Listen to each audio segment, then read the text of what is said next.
بسم الله الرحمن الرحيم. إذا السماء انشقت وأذنت لربها وحقت وإذا الأرض مدت وألقت ما فيها وتخلت وأذنت لربها وحقت يا أيها الإنسان إنك كادح إلى ربك كدحا فملاقيه فأما من أوتي كتابه بيمينه فسوف يحاسب حسابا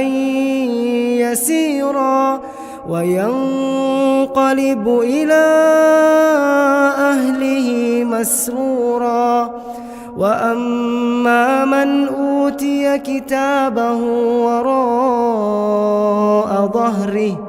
فسوف يدعو ثبورا ويصلى سعيرا إنه كان في أهله مسرورا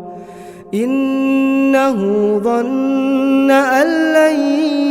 يحور بلى إن ربه كان به بصيرا فلا أقسم بالشفق والليل وما وسق والقمر إذا اتسق لتركبن طبقا عن طبق فما لهم لا يؤمنون وإذا قرئ عليهم القرآن لا يسجدون بل الذين كفروا يكذبون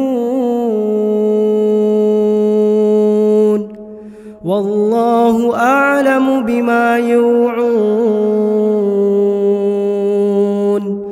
فبشرهم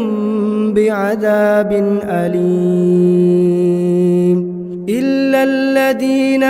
آمنوا وعملوا الصالحات لهم أجر غير ممنون